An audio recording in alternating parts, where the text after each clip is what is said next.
1986 წლის 26 აპრილი. პატარა ქალაქ პრიპიატის მოსახლეობას მშვიდად ეძინა და ვერავინ ვერ წარმოიდგენდა იმას, რომ რამოდენიმე საათში მათი ცხოვრება სამუდამოდ შეიცვლებოდა. ახალ ამბებში ამბობდნენ, რომ სიტუაცია კონტროლს ექვემდებარებოდა, თუმცა რეალობა სხვაგვარი იყო. დღეს ჩერნობილი ისტორიაში უმსხვილესი ტექნოლოგიური კატასტროფის მაგალითია. თუმცა, ბევრი რამ რაც იქ მოხდა, ადამიანებს დაუმალეს. რა დაფარა ხელისუფლებამ? რატომ განაგრძობდა მოსახლეობა იქ ცხოვრებას მაშინაც, როდესაც რადიაციის დონე უმაღლესი იყო? და რომელი ფაქტებია დღემდე სადაო? ჟღალი დღე, წითელი ან ჟანგიანი დღე. დაახლოებით 202 კვადრატულ კილომეტრს ფარავს და არის ის ადგილი, რომელმაც აფეთქებისას რადიაციის მტვრის უდიდესი ტალღა მიიღო.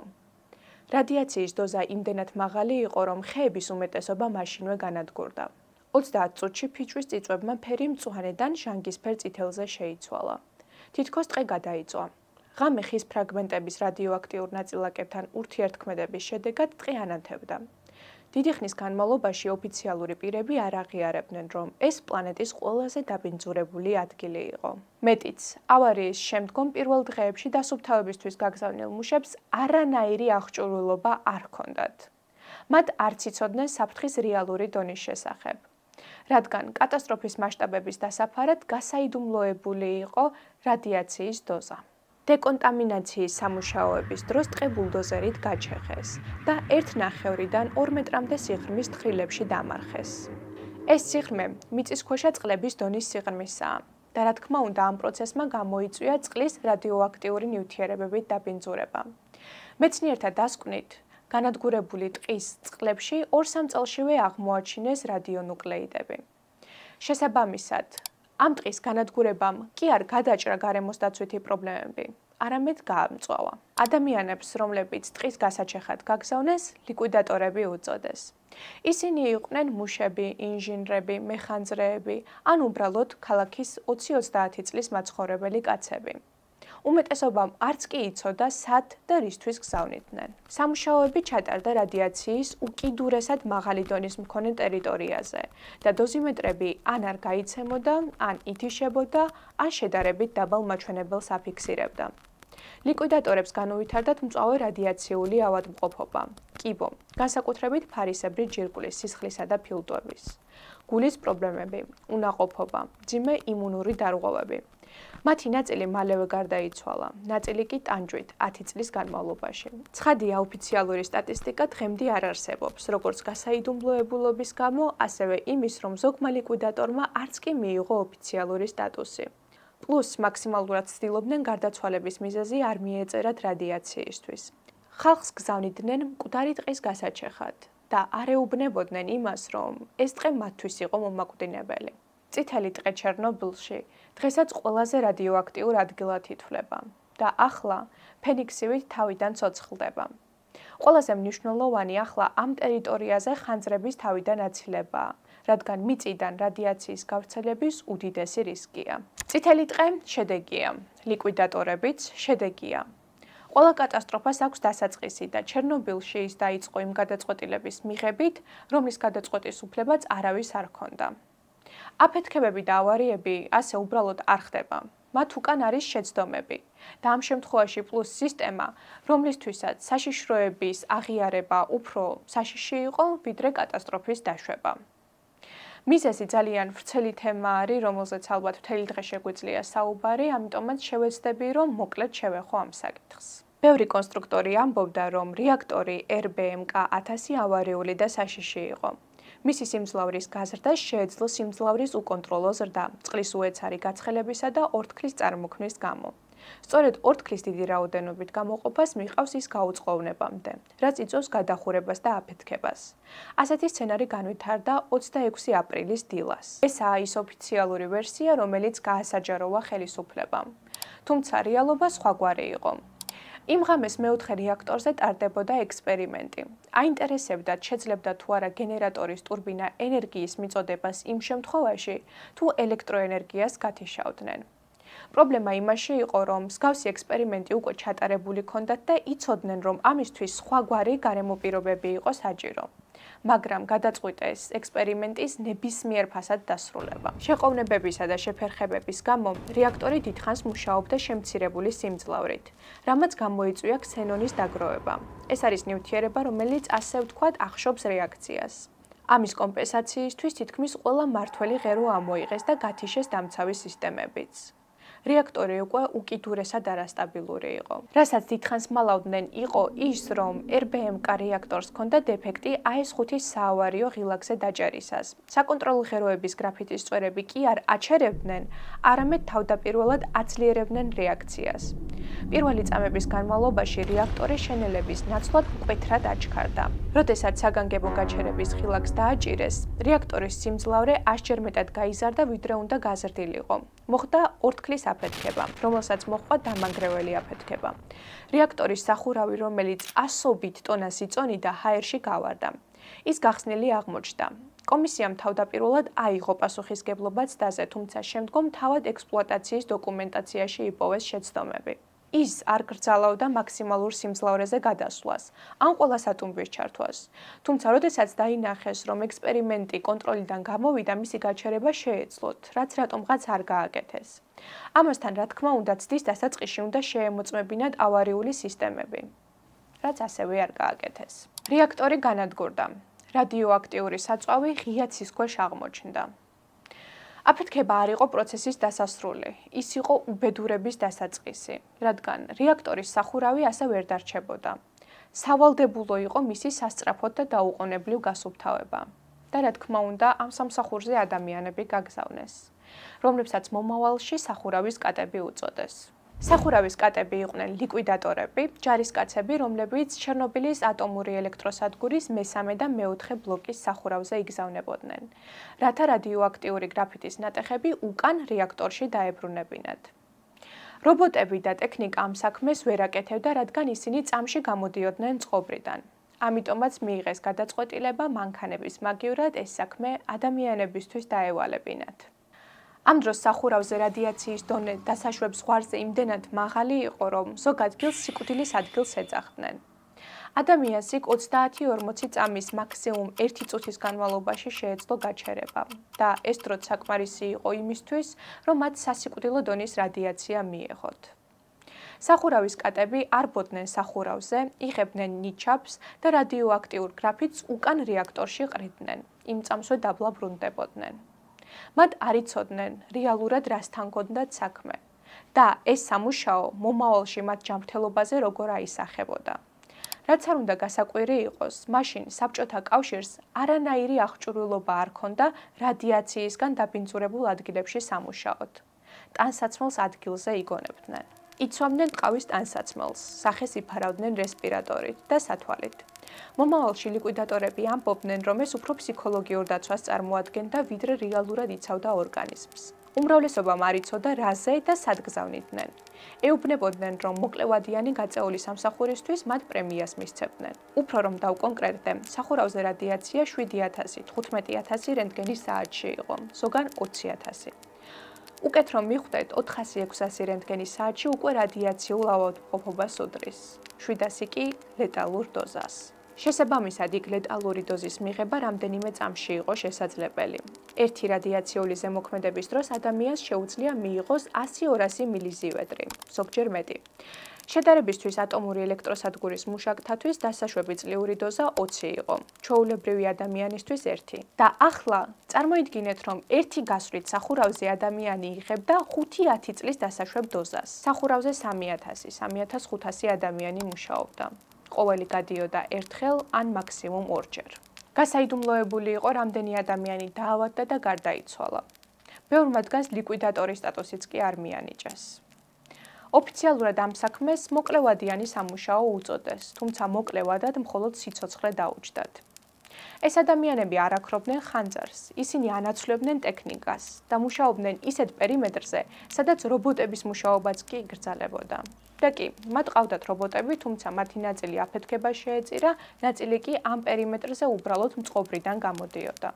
სწორედ აქ ითქვა ცნობილი ფრაზა, ვერ უძლებენ რობოტები, გაუშვით ადამიანები. უმრავლესობას მწვავე რადიაციული დაავადებები განუვითარდათ, გულსისძაფთა პრობლემები და კიბო. როგორც თქვი, მეოთხე რეაქტორზე აფეთქება ექსპერიმენტის დროს მოხდა. თანამედროვე მეცნიერები თანხმდებიან, რომ პრობლემა რეაქტორის კონსტრუქციის დეფექტში და უსაფრთხოების ნორმების არ დაცვაში იყო, რაც საბჭოთა კავშირმა დამალა. არ უნდათ საკუთარი დიდებულების შელახვა. დასავლეთმა აფეთქებისა და რადიაციის დონის შესახებ საუბარი პირველივე დღიდან დაიწყო და საბჭოთა კავშირმა პირველი კომენტარი ერთი დღის შემდგომ გააკეთა. От Совета министров СССР. На Чернобыльской атомной электростанции произошла авария. Поврежден один из атомных реакторов. Принимаются меры по ликвидации последствий аварии. Пострадавшим оказывается помощь. Создана правительственная комиссия.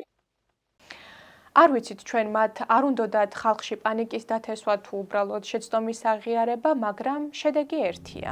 200,000 კვადრატი მიწა დაფინწურდა. სასუფლო-სამეურნეო ბრუნვიდან 5 მილიონი ჰექტარი მიწა ამოიღეს.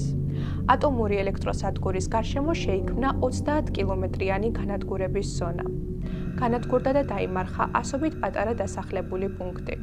ოფიციალური განცხადების მიხედვით გარდაიცვალა 31 ადამიანი. 2 აფეთქების ღამეს 29 დასხივებით. 6,000-ზე მეტმა ლიკვიდატორმა მიიღო დასხივება და მომავალში 1988 წლიდან ჩვენ დღეებამდე დაფიქსირებულად 8 მილიონზე მეტ ადამიანს აღენიშნებოდა აფეთქების შემდგომი დასხივება. ოფიციალურად ვამბობთ, რომ ამ აფეთქებას 31 ადამიანის სიცოცხლე შეეწირა, თუმცა ჩერნობილი არის კატასტროფა ფინალური რიცხვების გარეშე. ათასობით ადამიანი დაავადდა, ათობით ათასი ადამიანი დროზე ადრე გარდაიცვალა. და ჩვენ ვერასდროს გავიგებთ რეალურად კატასტროფის ჯამს, რადგან შედეგები 10 წლეულებით მიმდინარეობდა. ერთი რაც ზუსტად ვიცით ისაა, რომ ხალხის გადარჩენა შესაძლებელი იყო, თუ მათ სიმართლეს ეტყოდნენ და თავის დროზე გაიყვანდნენ.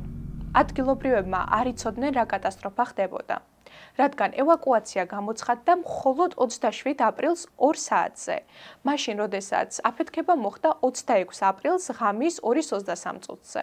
შესაბამისად გასული იყო 36 საათი. და ამ დროის მანძილზე ისინი ჩვეულებრივად აგრძელებდნენ ცხოვრებას. ბავშვები გარეთ თამაშობდნენ, მიდიოდნენ ბაღებში, სკოლებში, ადამიანები სამსახურებში, იხსნებოდა მაღაზიები, იმართებოდა ქორწილები. თავდაპირველად პრიპიატში გამოცხადდა ევაკუაცია, რადიოს საშუალებით, დაახლოებით ასეთი ფორმულირებით, რომ დროებითი აუცილებლობის გამო თქვენ 2-3 დღით გადაყვანილი იქნებით კიევთან არსებულ სხვა ქალაქში და შემდგომ უკან დაგაბრუნებენ.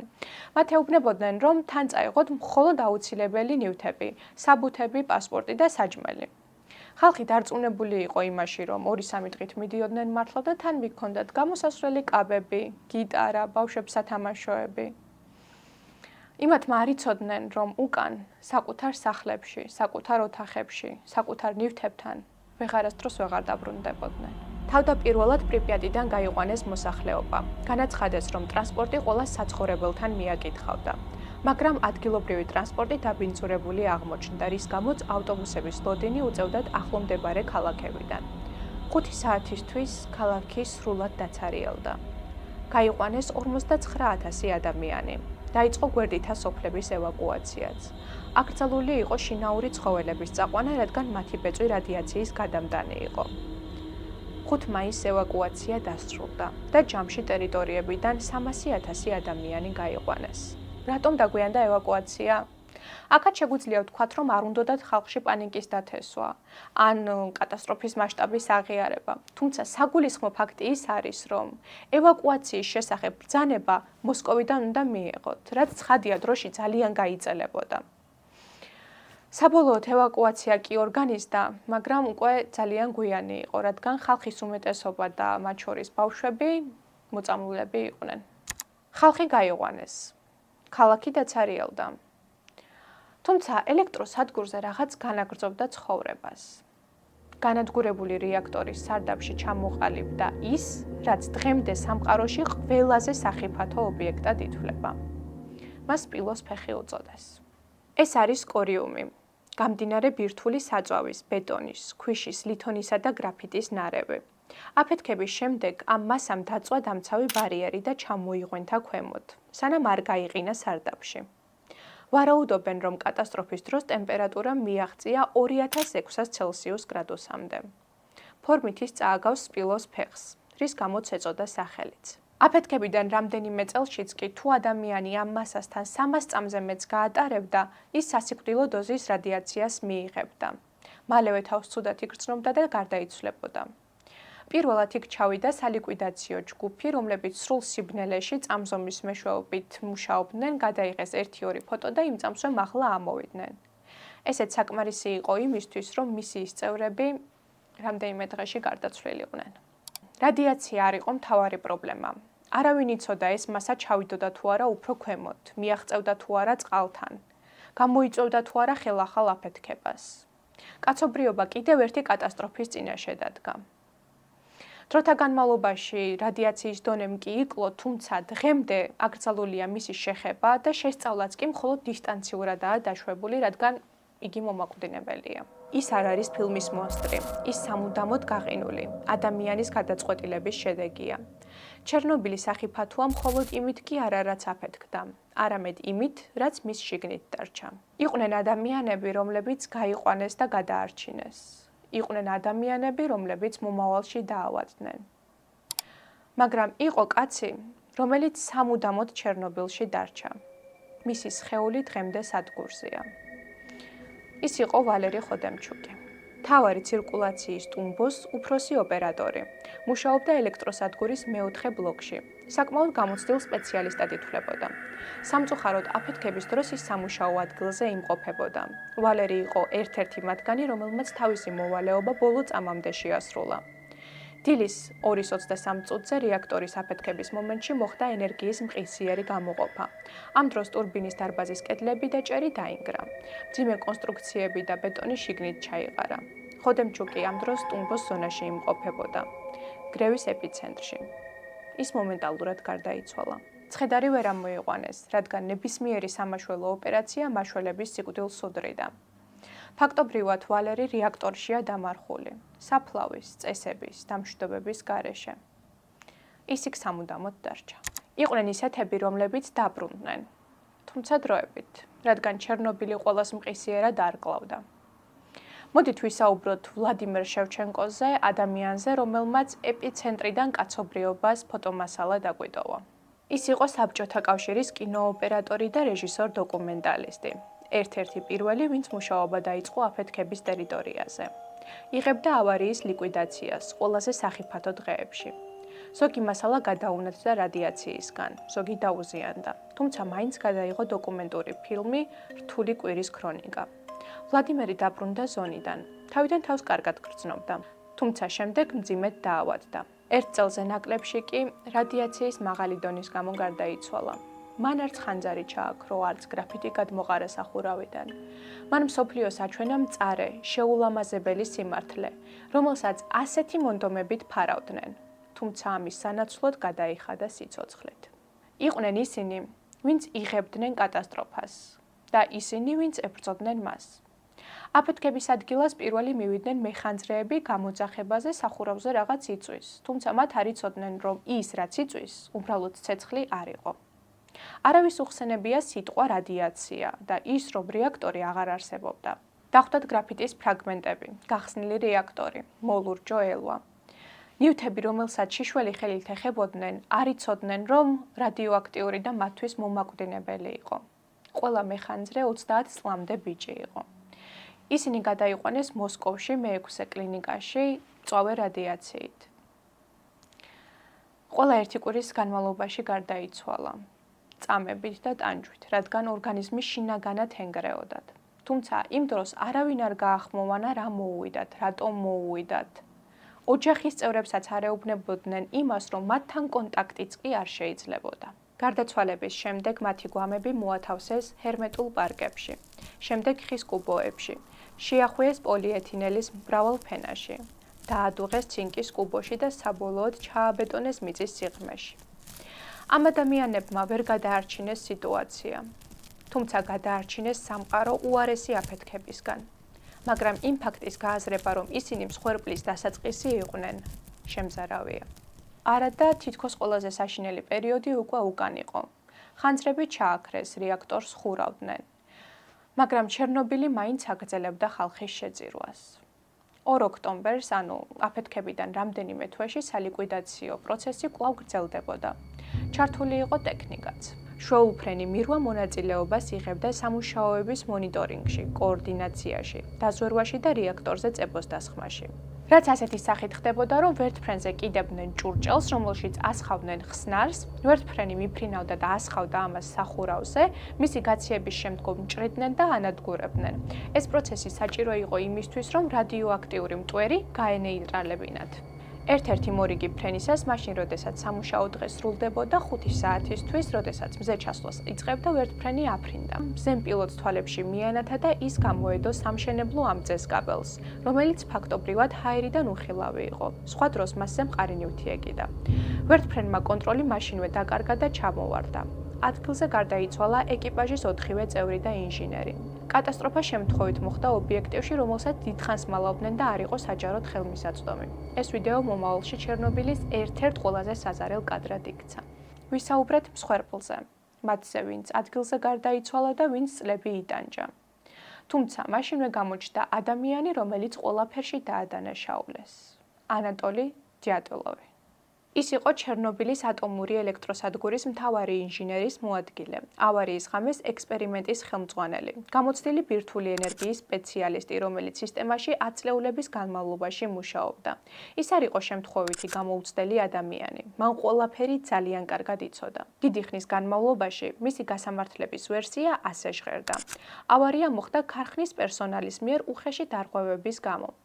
დიატლოვი ძირითადად პასუხისმგებელი იყო ცვლის ზეწოლაზე, ექსპერიმენტის გაგრძელებაზე და უსაფრთხოების სისტემის გამორთვაზე. ის დამნაშავედ ცნეს და 10 წლით თავისუფლების აღკვეთა მიუსაჯეს. დიატლოვმა, ისევე როგორც სხვა ბევრმა, არ იცოდა RBMK რეაქტორის კრიტიკული დეფექტის შესახებ. გრაფიტის ღეროების წვერების ამბავი და ის, რომ AS5 ღილაკს შეეძლო სიტუაციის გაუარესება. ეს ინფორმაცია პერსონალისთვის ხელმისაწვდომი არ იყო, რადგან გასაიდუმლოებულად ითვლებოდა. ინსტრუქციაშიც კი არ ეწერა. თუმცა დამნაშავე მაინც ეს ადამიანი გამოვიდა, რადგან სხვა რამის აღიარება ნიშნავდა კონსტრუქციის შეცდომის აღიარებას, სისტემის ჩავარდნისთვის ფარდის ახდას და მთელი საბჭოთა ბირთვული ინდუსტრიის საფრთხის ქვეშ დაყენებას. გაცილებით მარტივი გამოსავალი იყო იმის გახმოვანება, რომ ეს ადამიანური შეცდომაა. რაც შეეხება მის ბედს, რა თქმა უნდა, მანაც მწვავე რადიაციული დასხივება მიიღო, გადაყვანილი იქნა მოსკოვში და მაშინ, როდესაც იხდიდა სასჯელს, გაათავისუფლეს ვადამდელად, რადგან ჯანმრთელობის სერიოზული პრობლემები ჰქონდა. ბოლომდე ამბობდა, რომ არაფერში დამნაშავე არ იყო. ჩაწერა 2 ინტერვიუ, რომელიც მხოლოდ 2016 წელს გახდა ხელმისაწვდომი და დაწერა წიგნიც, რომელიც გამოიცა მისი სიკვდილის, ანუ 1995 წლის შემდეგ. В 1985 году на 3-м и на 4-м энергоблоках были проведены эксперименты, но на холостом ходу. А затем намечен эксперимент, наиболее приближенный к реальной обстановке. Провести его было необходимо, и это делается всегда. Необходимо сказать заранее, что эксперимент этот никакого отношения к аварии не имеет. Это его связали с аварией только недобросовестные расследователи этой аварии. А так, все это произошло из-за совершенно неудовлетворительных характеристик реактора, которые тогда еще не были ясны.